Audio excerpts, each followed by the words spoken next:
सर्वप्रथम सर्वांना जय शिवराय. मित्रांनो, आज 12 जून वातावरणामध्ये बदल होणार आहे. 2 दिवसापासून जे वातावरण ढग सुद्धा नव्हतं, त्या वातावरणात दुपारनंतर महाराष्ट्राच्या सर्व जिल्ह्यांमध्ये एक ढगाळ परिस्थिती पाहायला मिळणार आहे. दुपारनंतर वातावरणामध्ये थोडा दमटपणाही दिसून येईल आणि आज नागपूर जिल्ह्यामध्ये भंडारा, गोंदिया, हिंगणघाट, वर्धा इथे काही ठिकाणी स्थानिक वातावरणाचा म्हणजे ओळीवाचा पाऊस होण्याचे चान्सेस आहेत. मराठवाड्यामध्ये, विदर्भामध्ये मान्सून येत्या 3 दिवसानंतर म्हणजे 15 आणि 16 तारखेला, जी तारीख तुम्हाला मागेच दिली आहे, आगमन करतोय. मान्सून आगमन करतोय याचा अर्थ तो त्या दिवसापासून पेरणीयोग्य बरसेल असं नाहीये. त्यामध्ये दमदारपणा, हलकापणा, ज्यांनी धुरळ पेरण्या केल्यात त्यांना थोडासा दिलासा याच्यामध्ये मिळू शकतो. सर्व दूरची व्याप्ती नाहीये आणि हेच विश्लेषण मागच्या महिन्यापासून करतोय. 13 मेला सुद्धा तुम्हाला एक अंदाज दिला होता की पेरणीच्या तारखा त्यामध्ये जाहीर केल्यात, पण चालतंय. अनेक जणांनी व्हिडिओच्या माध्यमातून आपल्याबद्दल गैरसमज पसरवणं चालू केले, त्यांना ते यश येऊ. कारण असं आहे की एका वर्षामध्ये आपल्या फेसबुकला 2,31,000 फॉलोअर्स पूर्ण केलेत. काही लोकांना तेवढे 5 वर्ष लागले बनवायला. तो विश्वास दिलाय म्हणून तेवढे जमलंय. नाही तर शेतकरी जवळपास एक फॉलो करायला सुद्धा 10 वेळेस विचार करतोय. आणि खरी कंडिशन ते ह्या आठवड्यानंतरच चित्र स्पष्ट होणार आहे, ते बघूयात. आता रूपरेषा पहा वातावरणाची, की आज 12 तारखेला महाराष्ट्रातल्या जिल्ह्यांमध्ये हळूहळू का होईना वातावरण ढगाळ परिस्थितीकडे वळतं आहे आणि 15-16 जूनला महाराष्ट्रामध्ये मान्सून प्रभाव टाकतोय. एक गोष्ट लक्षात घ्या, व्हिडिओ अर्धवट पाहून निर्णय घेत जाऊ नका. महाराष्ट्रामध्ये हळूहळू वातावरण सक्रिय होते. 15-16ला ते आणखीन बळकट होत जाईल, पण पेरणीयोग्य पाऊस हा 20 तारखेपासून पुढे आहे.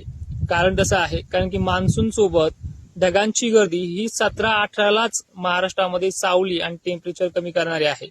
त्यामध्ये सर्व दूर सारखा देखील शितोडे सातोडे सुरू होऊ शकतात 17-18ला, पण 20 तारीख का सांगतोय, कारण की आजकाल हे थोडे तिरके पाऊस पडलेले सुद्धा लोकांना घाई करायला होतात. त्यामुळे तुम्ही 20 पासून घाई केली तरी ती टेन्शन मध्ये येणार नाहीये किंवा नुकसानीमध्ये नसणार आहे.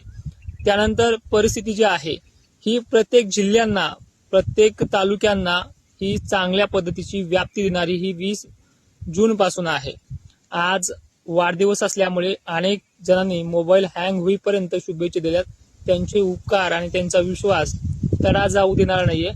आणि जे काही तुम्हाला वारंवार माध्यमातनं जे काही सांगतात, नाव न घेता टोमणे देतात, त्यांना एक विनंती आहे, दुष्काळ आहे ना, मग शेती साहित्य विकायची घाई सुद्धा नसायला पाहिजे.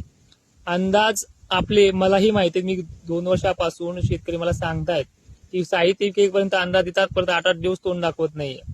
मित्रांनो, मान्सूनची जी काही परिस्थिती आहे ही कमकुवत आहे, पण तितक्या पद्धतीनं पेरण्या होऊन देणं, नंतर थोडीफार 8-8 दिवसाचे बकाड पण पडणं, हे महाराष्ट्राला नवीन नाहीये. ही दरवर्षी घडणाऱ्या कंडिशन आहे.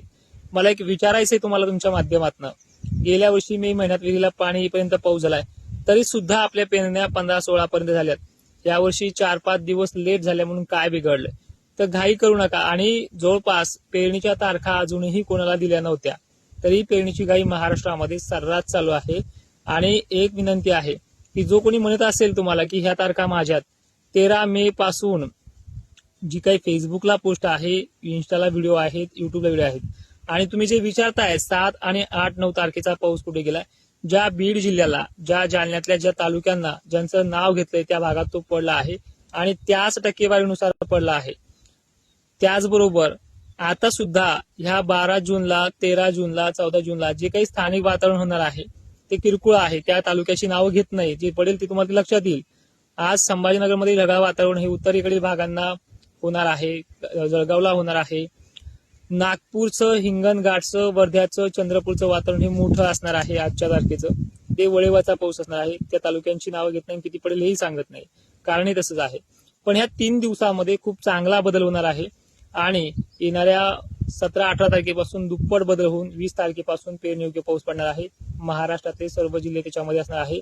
तिथून पुढे सुद्धा काही भागांना 2.5 फूट ओल जायला, काही ठिकाणी 2 फूट ओल जायला 1-2 दिवस सुद्धा मागे पुढे होऊ शकतात. पण घाबरून जाऊ नका, पेरणीयोग्य वातावरण होणार आहे. आणि गेल्या वर्षीच्या तुलनेमध्ये पेरण्या 5-6 दिवस लेट आहेत, बाकी मोठा फरक नाही. आणि पुढे चालून सुद्धा परतीचा मान्सून सुद्धा आपल्या तळ्यांचे, धरणांचे, पाण्याचे प्रश्न मिटवणार आहेत. जी अल्निनोची कंडिशन सांगितली जाते बातम्यामध्ये, त्याच बातम्यामध्ये काल 30 जिल्ह्यांना येलो अलर्ट दिला होता. ते हवामान खातं आपल्या भारताचं आहे. आम्ही शेतीत काम करून, शेतामध्ये जी काही कष्ट करून, जे काही 4 पैसे जमा करून, जो काही ऑफिस उभारलंय, ज्यामध्ये लॅपटॉप सारख्या, कॅम्प्युटर सारख्या सिस्टम उभारून ज्या मॉडेलवरती अभ्यास करतोय, ते मॉडेल तुमच्या विचारात घेऊन तुम्हाला कशा पद्धतीचा अंदाज लागतो ते सांगण्याचा प्रयत्न करतोय. आणि दुसरीकडे महत्वाची गोष्ट की वारंवार आधार देऊन सुद्धा जर असा तुम्ही मन खच्चीकरण करत असाल, तर एकदा पेरण्या झाल्या, पाऊस चांगला झाला की ह्या गोष्टीतून माघार घ्यायला सुद्धा एक विचार चालू आहे. आणि ह्यावेळेस जेव्हा माघार घेईल ना, त्यावेळेस व्हिडिओ टाकणार नाही की मी बंद करतोय म्हणून, पण त्यावेळेस तुम्हाला माझ्या व्हिडिओची जी काही ओढ लागलेली आहे ती तुम्हाला नक्कीच पुढील काळामध्ये समजून जाईल. जय शिवराय, धन्यवाद.